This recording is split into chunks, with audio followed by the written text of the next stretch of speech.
1 kilo ஆட்டு இறைச்சி வந்து எவ்வளோ போகுது? 800 ரூபாய் போகுதுங்க. ஆட்டுக்குன்னு தனியா இல்ல, இளங்குட்டிக்குன்னு தனியா இல்ல, கிடையாது. அப்படி மொத்தமா வாசல்ல கொட்டிட்டா மலட்டுத்தன்மை இங்க வரதுக்கு வாய்ப்பே இல்லைங்க. எங்களுக்கு பால் வந்து போடுற குட்டிகளுக்கு கரெக்டா போதுமான அளவு இருக்குது. ஏன் அந்த நாட்டு அனைவருக்கும் வணக்கம். இன்னைக்கு நம்ம நாமக்கல் மாவட்டம் காளிப்பட்டின்ற கிராமத்துக்கு வந்திருக்கோம். ஐயா நம்ம பேர் என்ன பேருங்கய்யா? சுந்தரவேல். சுந்தரவேல் ஐயா, எத்தனை வருஷமா ஆடு மேய்க்கிறீங்கய்யா? நான் வந்து ஒரு 15 வருஷமா வச்சிருக்கேங்க. இது மேய்ப்பீங்களா இல்லைன்னா கட்டி போட்டிருக்கீங்க? மணி 12 ஆகுது. மேய்க்கிறதுக்குலாம் இல்லைங்க, மேய்க்கிற வரைக்கும் இங்கே வசதி இல்லை. வந்து நம்ம தோட்டத்தில் இருக்கிற பில்லெல்லாம் தினம் ஒரு 2 கட்டை நம்ம பிடுங்குறாங்க. சரிங்க. கொழுந்து இப்படி போட்டு இதெல்லாம் அவுத்து விட்டோம்னா இது ஒரு சாயங்காலம் வரைக்கும் அது நின்றுட்டு இருக்குங்க. அப்படிங்களா? ஏன் ஆடுகள் ரொம்ப குட்டையா இருக்கியா இங்கெல்லாம்? ஆடு வந்து இது நம்ம நாட்டு ஆடு, கிராஸ் கிடையாது.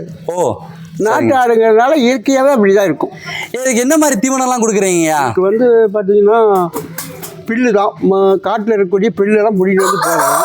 சரிங்க. அதுக்கு அடுத்தபடியாக பார்த்தீங்கன்னா இந்த கடையில் விற்கிது பார்த்தீங்களா, ஐயா கலப்பை தீவனம் இருக்கிறீங்களா? ஐயா என்ன வகை தீவனம் ஐயா போடுறீங்க? கோமாதா கலப்பை தீவனம் வாங்கிட்டு வந்து போடுறோம். சரிங்க சரிங்க. அது விலைக்கு பரவாயில்லைங்களா உங்களுக்கு? பரவாயில்ல பரவாயில்ல. கிலோ 30 ரூபாய் தான், ஒரு 50 கிலோ மூட்டை கிடைக்குது. சரிங்க. வாரத்துக்கு ஒரு மூட்டை எடுத்து வந்து கொட்டுவேன். இது இளங்குட்டிகளுக்கு எவ்வளோ கொடுப்பீங்க இல்லை ஆடுகளுக்கு எவ்வளோ கொடுப்பீங்க? ஆட்டுக்குன்னு தனியாக இல்லை, இளங்குட்டிக்குன்னு தனியாக இல்லை, கிடையாது. நான் அப்படி மொத்தமாக வாசலில் கொட்டிட்டா அது அப்படியே சாப்பிட்டுக்கும். தேவைப்படுறது சாப்பிட்டுக்கிடும். தேவைப்படுறது சாப்பிட்டு. இதனால அதுக்கு சாப்பிட்டுட்டு தண்ணி அதிகமாக குடிக்குது, இது பிரச்சனை, வயிறு கம்ப்ளைண்ட் எதுவும் வருதுங்களா? அதெல்லாம் எந்த கம்ப்ளைண்ட் இல்லைங்க, நயமாக இருக்குது. நயமாக இருக்குது.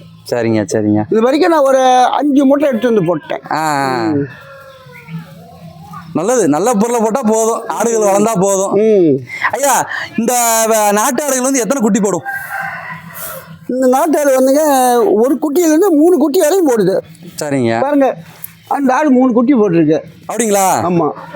நாட்டு ஆடுகளை பொறுத்தளவுக்கு பால் வர்க்கம் எப்படியா இருக்கும்? பால் வந்து போடுற குட்டிகளுக்கு கரெக்டாக போதுமான அளவு இருக்குது. ஏன் அந்த நாட்டு ஆட்டோட பாலை சாப்பிட்ருக்கீங்களா, குடிச்சிருக்கீங்களா? குடிச்சிருக்கேன். பச்சையாவா இல்லை காய்ச்சியாயா?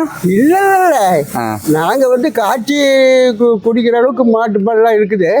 இருந்தாலும் ஆட்டுப்பால் ஏதாவது வயிற்றுக்கு வேணும்னா காட்டி குடிக்கும். வயிற்று புண்ணுக்கெல்லாம் ரொம்ப நல்லா இருக்கும், பயன்படுத்துவோம். சரிங்க. ஆனா எங்க ஊர்ல பியூர் வெள்ளையா இருந்தா நாங்க அதை சீனி ஆடுன்னு சொல்லிடுவோம். இதை வந்து போராடு, கன்னி ஆடுல போராடு சேர்ந்த கலவைன்னு சொல்லுவோம்யா. ஆனா இங்க வந்து எல்லாமே பியூர் ஒயிட்டா இருக்கு. இங்க வந்து 1 கிலோ ஆட்டு இறைச்சி வந்து எவ்வளோ போகுது? 800 ரூபாய் போகுதுங்க. 800 ரூபா. ஆனா பசுந்தீவனமும் அடர் தீவனமும் சமமா கொடுப்பீங்களா, அதிக அளவு கொடுப்பீங்களா? எப்படி கொடுப்பீங்க, என்ன கணக்குல? பசுந்தீவனம் கொஞ்சம் அதிகமாக கொடுப்போம், அடர் தீவனம் கொஞ்சம் கம்மியாக கொடுப்போம். அடர் தீவனம் கொடுக்கறதுனால ஏதாவது பலன் இருக்கா? ஆடு வெயிட் குறையாம வரும். ஆனால் ஏன் இப்போ ஆடுகளை மேய்ச்சலில் விட மாட்டேன்றீங்க? மேய்ச்சலில் விடாமல் இருந்தீங்கன்னா அது வந்து மலட்டாட வர்றதுக்கு வாய்ப்பு இருக்குல்லைங்க ஐயா? மலட்டுத்தன்மையா? மலட்டுத்தன்மை வரும்ல. மலட்டுத்தன்மை இங்கே வர்றதுக்கு வாய்ப்பே இல்லைங்க எங்களுக்கு பொறுத்த வரைக்கும். இங்கே பார்த்தீங்கன்னா ஒரு 2 கடை இருக்கு. சரி பாருங்க, அது 2 கடை. சரிங்க. அது 2 கடை இருக்கா, எந்த ஆடும் அதே பருவ தானா போய் பருவத்துக்கு ஆகி போயிடும். பருவம் தானாகவே பருவாய், நாங்களாம் எதுவும் விடுறதில்லை, அதே பருவாய் போயிடும். ஏன்னா நான் எதனால் கேட்டேன்னா ஆடுகள் வந்து நடக்காமையோ ஒரே இடத்துல இருந்தால் அது கொழுப்பு பிடிச்சி மாட்டுத்தன்மை வரும். ஏன்னா அடர் தீவனமும் போடுறீங்க, பச்சை தீவனமும் நல்லா செழிப்பாக இருக்குது ஆண்டாய முன்னியத்தில், அதனால கேட்டேன். இது அந்த மாதிரி இது வரைக்கும் ஆனதில்லை. இது வரைக்கும் ஆகல. நல்ல மனசு இருக்குது, ஆனதில்லை. சரிங்க. நம்மகிட்ட எத்தனை மொத்தத்துக்கு எத்தனை ஆடு இருக்கியா? என்கிட்ட பார்த்தீங்கன்னா இங்கே ஒரு 16 இருக்குங்க. இந்த பக்கம் ஆடு வந்து குட்டி போட ஆடு கூடிய வந்து 5 ஆடு இருக்கு. சரிங்க. இப்போ 9 குட்டி இருக்குது. 9 குட்டி. ஐயா உங்களுக்கு இளங்குட்டியில் பராமரிக்கிறதுக்கு பெரிய மெனக்கடல் இருக்கா? அது மாதிரி எதுவும் இல்லைங்க. சரிங்க. அதான் சாதாரணமாக இயற்கையாகவே அவங்க அம்மா கூட அப்படியே வளருது. சரிங்க. சரி ஐயா, இது என்ன தீவனம்? கடலைப்பொடிங்க. அப்படிங்களா? இடக்கடலை கொடி. இது நம்ம காட்டில் அறுவடை பண்ணதுங்களா எப்படி? காட்டில் அறுவடை பண்ணது. எத்தனை மாதங்கள் வரைக்கும் இது நல்லா பாதுகாப்பாக வச்சுக்கிடலாம்? இது வந்து மழையில் நிலையாமல் இருந்தால் 3-4 வருஷத்துக்கு கூட வச்சுக்கலாம். அப்படிங்களா? ஆமாம். இதை எத்தனை வருஷத்துக்கு என்ன வரும்? சரி, எத்தனை மாதங்களுக்கு உங்களுக்கு வரும்? வெய்ய காலங்களில் நாங்கள் பயன்படுத்துவோம், இந்த மாதிரி மழை காலங்களில் பயன்படுத்த மாட்டோம். சரிங்க. சரி, வெய்ய காலங்களில் போடுவோம். நம்ம விடாத ஒரு 4 நாளைக்கு மழை பெஞ்சால் இதை பயன்படுத்துவோம். சரிங்க. நாட்டு மாடு. ஐயா மொத்தம் எத்தனை மாடு நம்மகிட்ட இருக்கு? 3 மாடு இருக்குது. 3 இருக்கு. அப்படிங்களா? இது நாட்டு மாடுங்களா? இது நாட்டு மாடு. உங்க வீட்டு தேவைக்காக வச்சிருக்கீங்களா இல்ல வளர்ப்பு தேவைக்காக வச்சிருக்கேன். பால் பிச்சுறீங்களா? பால் பீச்சல இன்னும் கண்ணு போடல. கண்ணு போடலைங்களா? குட்டி இளங்கண்ணு குட்டி. ஆனா அழகா இருக்கியா. இது என்ன ரகம்? இது வந்து நாட்டு மாடுங்கிறது தான். நாட்டு மாடு.